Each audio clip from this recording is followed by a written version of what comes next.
भाई और आपका स्वागत है। आज हम लोग देखने जा रहे हैं टीजर जिसका टाइटल है आखिरी सवाल और इसको डायरेक्ट किया है अभिजीत मोहन वारंग ने। और अगर प्रोडक्शन की बात करें उसमें है निखिल नंदा, संजय दत्त, पुनीत नंदा, डॉक्टर दीपक सिंह, गौरव दुबे और उज्जवल आनंद। और स्टार कास्ट में है Sanjay Dutt as professor Gopal, Namashi Chakraborty, Amit Sial, Sameera Reddy, Neetu Chandra, Tridha Choudhury, Mrunal Kulkarni, Rocky Raina and साथ में है अर्चना अय्यर, विपिन नंदकर्णी और निखिल नंदा। तो हाँ। चलिए देख लेते हैं ये टीजर।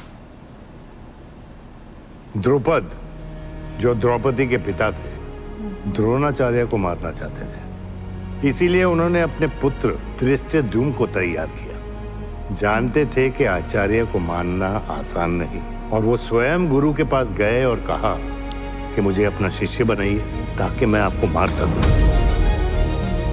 द्रोणाचार्य ने ये जानकर भी उसे सब कुछ सिखा दिया।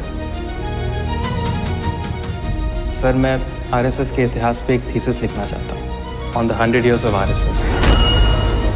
तुमको ये भी पता है संघ की स्थापना किसने की? Doctor Keshav Rao Baliram Hedgewar. Bombs only know one thing.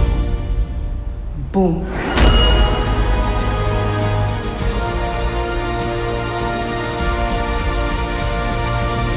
इस बार सवाल है सर, जवाब देना पड़ेगा। Ladies and gentlemen, Sangh proclaims to be the world's largest voluntary organization, RSS, जिसे सरकार ने बैन किया था। वो संगठन एंटी नेशनल नहीं है तो फिर क्या है?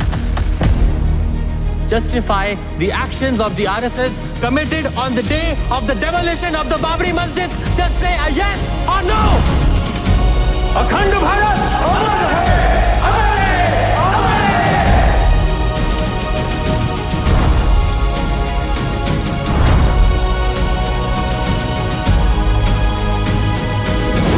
स्वयं सेवक के दिल में शंका नहीं, शंकर बसते हैं। आखिरी सवाल।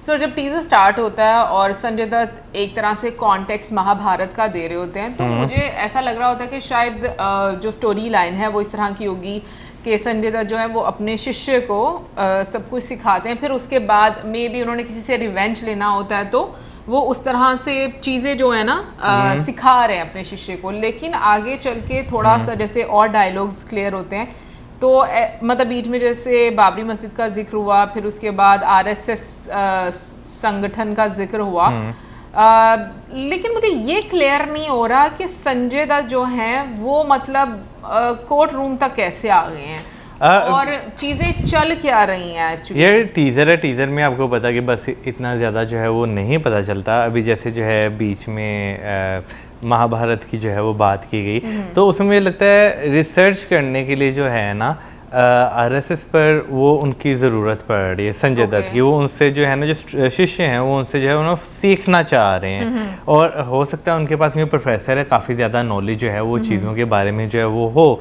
तो वो कहीं ना कहीं मुझे लगता है कि वो जो सारी नॉलेज और सारी चीज़ें जो हैं वो, जैसे बीच में उन्होंने वो डायलॉग बीच में कहा कि द्रोणाचार्य को पता तो था कि ये मेरा जो है वध करेगा, लेकिन फिर भी जो है वो जो ज्ञान था वो दिया, ठीक है ना। तो वही चीज़ जो है मुझे नज़र आ रही है कि कहीं ना कहीं वो स्टूडेंट जो है हो सकता है उनके लिए काफ़ी बड़ी प्रॉब्लम जो है वो खड़ी कर दे।